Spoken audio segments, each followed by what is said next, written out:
Hello viewers, welcome to our YouTube channel FS Kitchen BD। বরাবরই আমরা আপনাদের মাঝে নতুন কিছু রেসিপি নিয়ে হাজির হই। আজকেও তার ব্যতিক্রম নয়।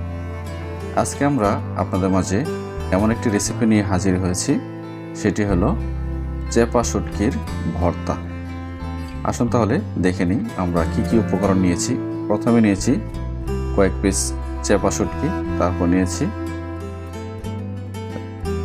পেঁয়াজ কুচি, তারপর নিয়েছি লাল মরিচ, শুকনো মরিচ যেটা, তারপরে কয়েকটা পাতা নিয়েছি চাল কুমড়ার।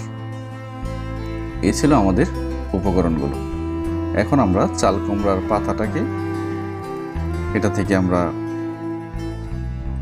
ডাঁটাগুলো খুলে নিচ্ছি। খুলে নিয়ে এইভাবে আমরা চাল কুমড়ার পাতার মধ্যে চেপা শুটকিটাকে ভাজ করে নিয়ে প্রসেসিং করে নিলাম।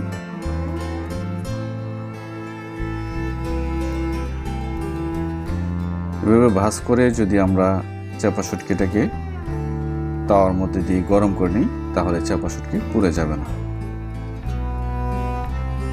চেপা শুটকির অরিজিনাল ঘ্রাণ পাওয়া যাবে। দেখুন আমরা চাল কুমড়ার পাতা থেকে কিভাবে কাণ্ডটাকে খুলে নিচ্ছি। এই যে এইভাবে খুলে নিয়ে তারপর এটার মধ্যে আমরা চেপা শুটকির দিয়ে চেপা শুটকি এইভাবে পাতার মধ্যে দিয়ে আমরা ভাজ করে নেব।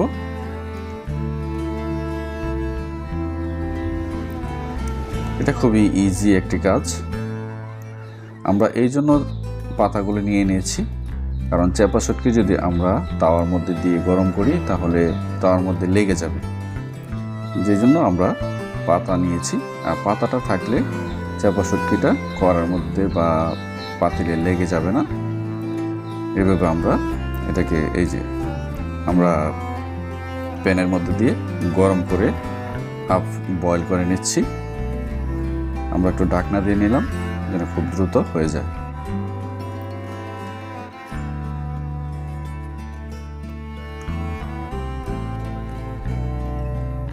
তো প্যানের মধ্যে যদি আমরা এভাবে পাতা দিয়ে মুড়িয়ে চেপা শুটকি দিই, তাহলে চেপা শুটকি পুড়ে যাবে না বা নষ্ট হয়ে যাবে না।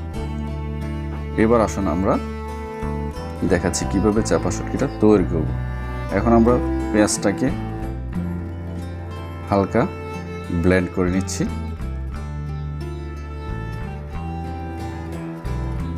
তো আমাদের ব্লেন্ড করা প্রায় শেষ।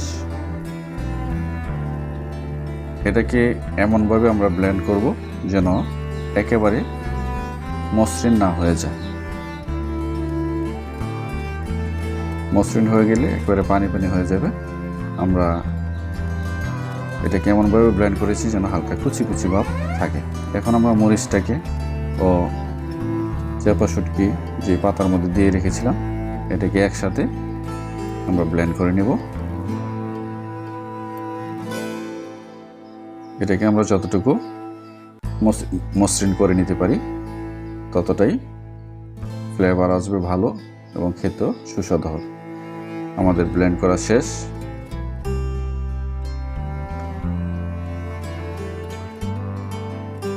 এখন আমরা একটা বাটিতে তুলে নিচ্ছি।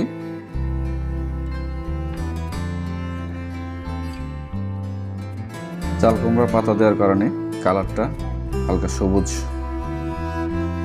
বর্ণ ধারণ করেছে। আমরা যদি চাল কুমড়ার পাতা ইউজ না করি সেক্ষেত্রে হয়তো মরিচ অর্থাৎ লাল মরিচের কালার চলে আসতো। আপনাদের যেভাবে ভালো লাগে সেটাই করতে পারবেন। তো আমরা এখন এটাতে পরিমাণ মতো লবণ দিয়ে চামচের সাহায্যে মেখে নিচ্ছি। আমাদের ভর্তা হয়ে গেছে। এইভাবে আপনারা শুটকি ভর্তা তৈরি করে খুব সহজে তৈরি করতে পারবেন, কোনো রকম ঝামেলা ছাড়াই। আগের যুগে শুটকি ভর্তা তৈরির জন্য আমাদের মা চাচিরা শিলপাটা ব্যবহার করত। তো এখন আর শিলপাটার দিন শেষ। আমরা এখন ব্লেন্ডারের মাধ্যমে এইভাবে চাপা শুটকির ভর্তা তৈরি করতে পারি। দেখেছেন কিভাবে কত সহজে আমরা এইভাবে চাপা শুটকি তৈরি করে নিয়েছি। আপনাদের কাছে ভালো লাগলে শেয়ার করবেন, কমেন্টস করবেন। ধন্যবাদ সবাই।